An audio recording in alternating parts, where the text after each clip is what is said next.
Clear skies, everyone. I am Joseph Hlachula, webmaster, and my guest today is Jim Dole. Welcome, Jim. Hi, thank you. Thank you for inviting me. Jim, where are you located? What is your observatory or organization? Uh, our observatory, our organization is the Planetary Studies Foundation, and we're a PSF. I mean, we're the PSF, but we're an Astronomical League member, and we're located in Freeport, Illinois, which is northern Illinois, 20 miles from the Wisconsin border, right in the middle of Illinois, up there pretty tight by the north border there by Wisconsin. But we have an Okay. observatory on the golf course, our public golf course. The observatory has actually been there for 58 years. Wow. Wow. Almost 6 decades. Yes. How it happened? Why are you interested in astronomy? What is your story? Well, it's one of those stories that, I think a lot of lifelong astronomers know the catch that got them. For me, I had a telescope when I was like 9 years old. My dad bought me a little Okay. telescope. This was after he made us watch the Apollo 11 landing because it was going to be history. But that was very neat. But I had a little 40 millimeter telescope, and I looked at the planet Jupiter, and I saw cloud bands, and I saw the four Galilean moons of Jupiter. And at that age, that was just the most beautiful thing I'd ever seen in the skies. And ever since then, it's continued to grow. And astronomy has been a lifelong hobby, a lifelong part-time job sometimes too. So what I hear, you had actually sort of Galileo moment, because everyone Yes, is amazed by rings of Saturn, but what really changed astronomy was that realization, that those moons around Jupiter, is actually more of our solar system. So you experienced at age 8. yeah, that was just a fantastic thing and converted me for life. Great. I mean, this is great story. So, okay, age 8, and what did you do astronomically since? Well, since then, I was at Freeport High School, our town, actually had an astronomy club, astronomy class with an Mhm. astronomy club and observatory. That the observatory, our Firebaugh Observatory, I was in that in high school. But by then, I had already had my own observatory in the backyard. I bought if anybody remembers those RV6 dynoscopes, 6-inch Mhm. RV6 dynoscope. It was a 6-inch Newtonian reflector on an equatorial mount with a clock drive. I bought that with my paper route money, like in 1973. And my dad and I built a domed observatory in my backyard so I could start taking images. And I'm an amateur astrophotographer too. Actually, I think I do pretty decent on some of my pictures. These pictures behind me, I always use my pictures, but um, then I did go into the Air Force, spent some great career in the Air Force. Well, not career, 6 years. But then I spent my career basically being a computer IT support person. But Mhm. my love was astronomy. I have a master's degree in astronomy, a master's degree in computer science, and I've been teaching college astronomy now for almost 20 years. I taught at our Wow. local community college for 14 years.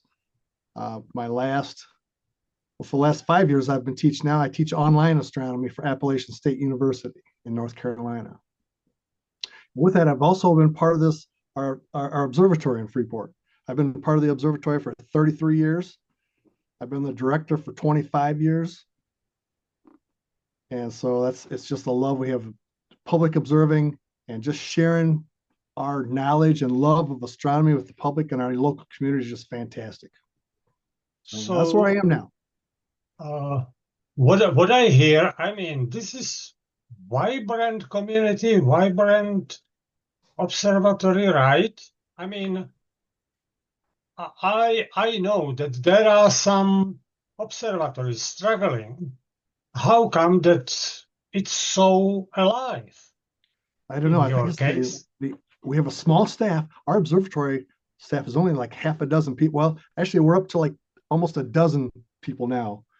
For many years, we've only had like half a dozen people on staff, but we just really, everyone is really enthused about what we have to offer here in our community. In our small community, we offer, it's a lot. We have optical telescopes that we look through.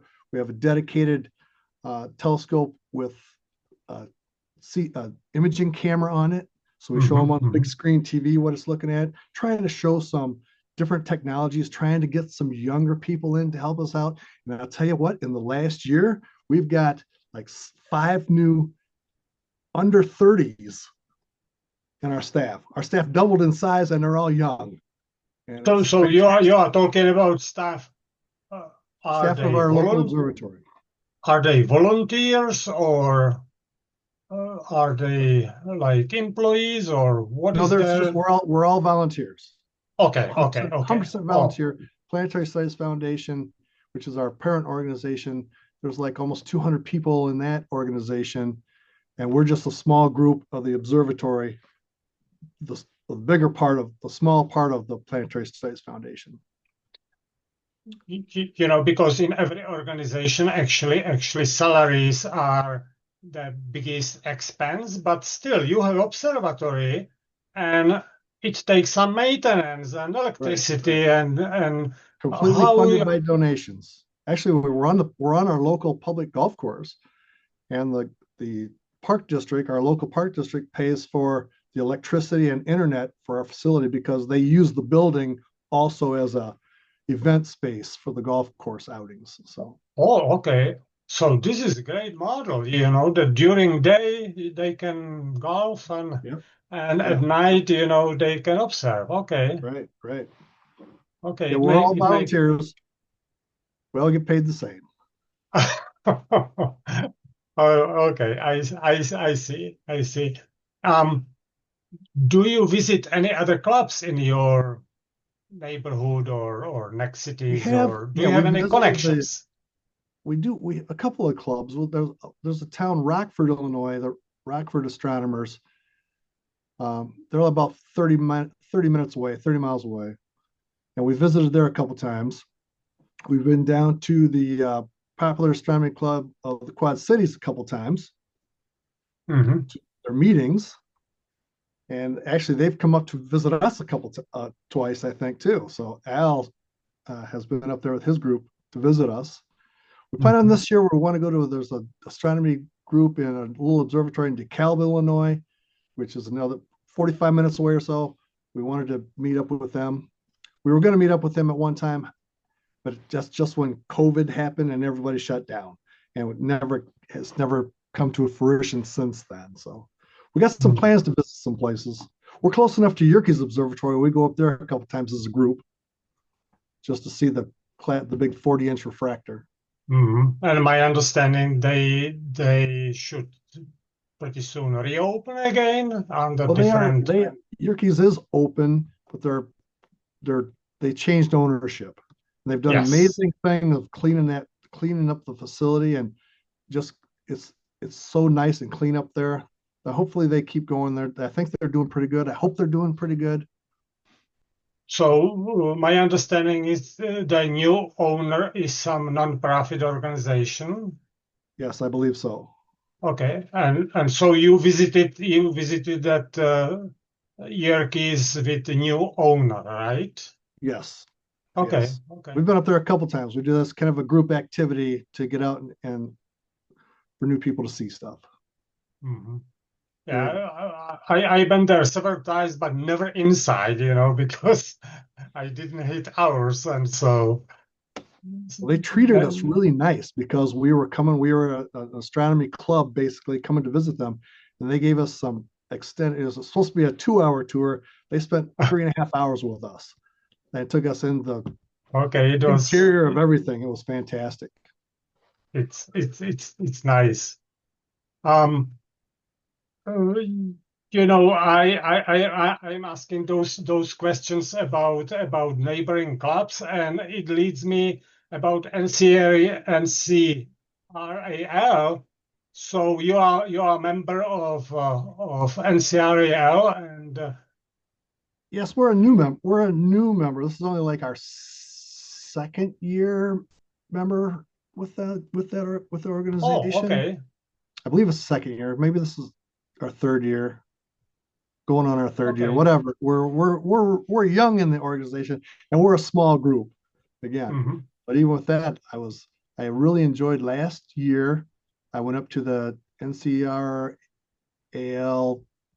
meeting up in what is I can't think, it was up in Green Bay, Wisconsin.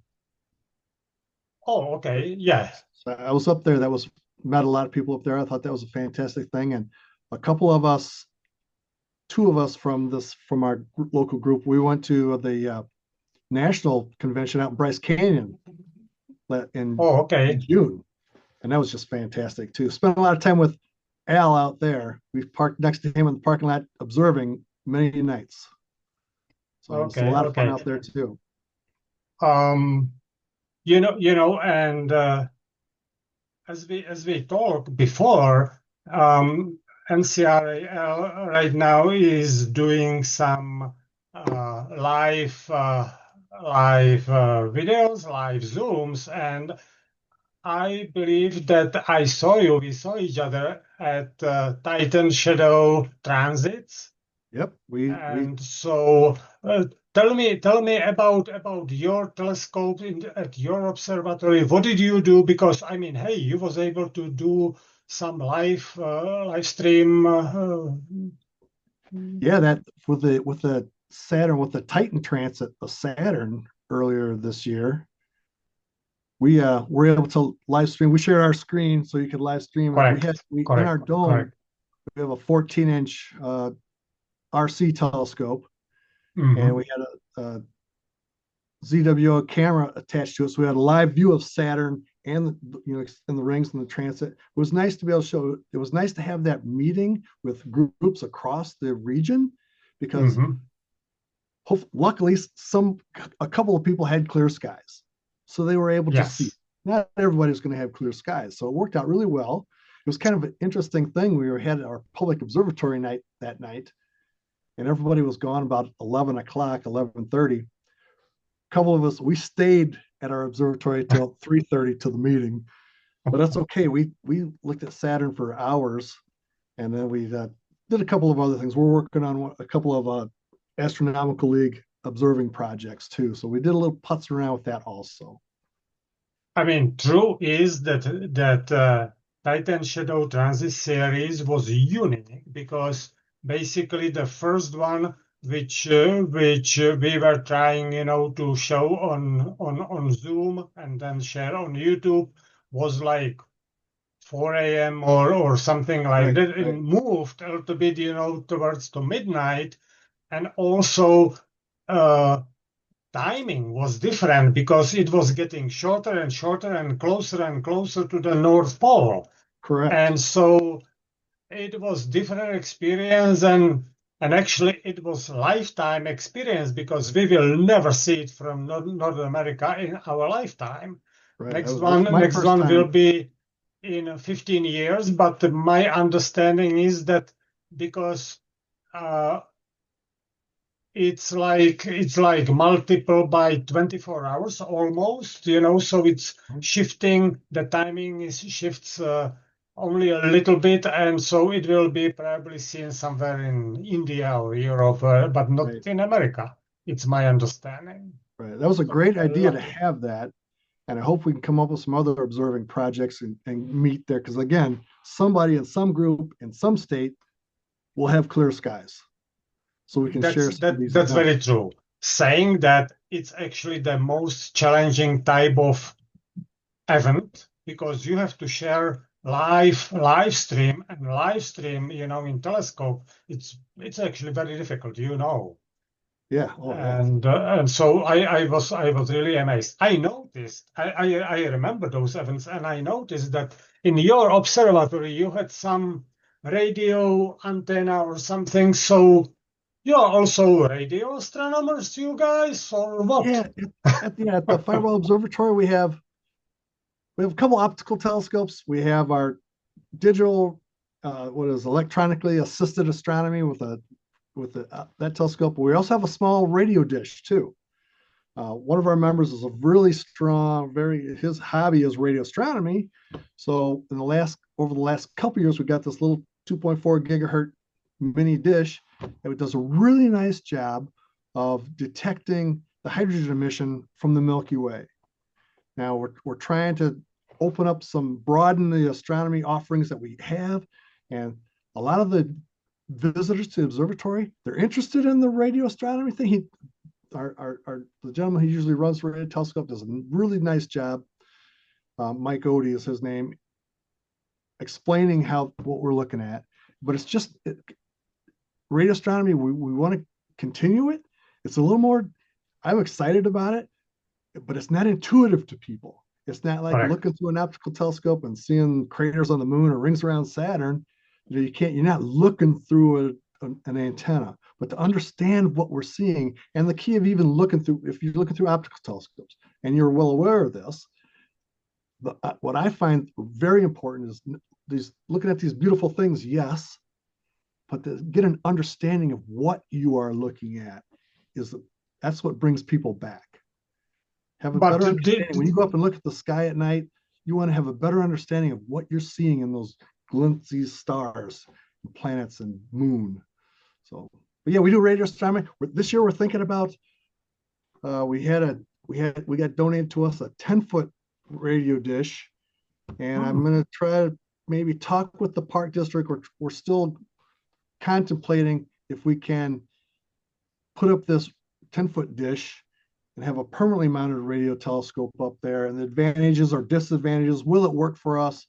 That's some of the highlights we're going to look at planning for 2026. Interesting. True is that you cannot see radio waves, and so there is some processing behind, signal processing and so on. And but still, the understanding is important, the audience understanding. So it's critical, but it's true for optical astronomy as well, because basically what we are showing people is some smudges, some little clouds, and we are saying, oh, this is so distant and this is different, and still they see really this little cloud. So the understanding is the key. I think that helps cover up for them you're looking through our telescopes and not seeing what you see from Hubble Space Telescope or James Webb Space Telescope images. You don't want them to get discouraged because they're not seeing these brilliant colors and unbelievable details. But and this is I see that observing and public observing events is very important, because it's kind of bridge to the big science, Hubble Space Telescopes and so on. You cannot compete with that, but hey, they see M31, and then you can show them, or they see on their cell phone, oh, this is picture by Hubble Space Telescope, several $billion, and I see this as a bridge, because right. otherwise, now we live our lives on these very screens. Right. Oh, right. And we can say, oh, everything can be generated, and who knows, AI created this picture, and I don't trust it, and so I see that important bridge. Okay, I see this, and this makes sense, and then I will look even to that Hubble Space Telescope image in different way, because I saw it. And there are many things which we can see. Right. And kind of on that same vein, because one of our telescopes our 14-inch telescope is a dedicated imaging telescope. We're imaging, showing it on a big screen TV. In the summertime, a lot of times we're looking at the bright, neat things that people want to see: M13, the Dumbbell Nebula, the Ring Nebula, things like that. Mm-hmm. And looking through the telescopes, they're neat. You can see a smoky looking gray ring, for the Ring Nebula. The M13 is just beautiful. But we have a lot of people then, after they look through an optical telescope, then they walk past our dome. If that object happens to be up on the big screen TV, they recognize it right away. They say, hey, we just looked at that, but we're showing it to you now in color. And sometimes they'll say, well, you're not really, you could just be putting a picture up there. But all we got to do is bump the telescope a little bit and it'll start jiggling. So Mhm. I think that Um, kind of shows them that we're showing the real thing. so on which frequencies are you using your radio telescope? Well, that was for visual. For the radio telescopes, Yeah, yeah, I know. But the radio telescopes, back to radio. back to the radio part, of course, are centered at the 1420 emission of hydrogen. That's Okay, going to be okay. we get a pretty decent signal there. And with that, we have the graph showing. You can see a spike in the graph at the 1420 emission line.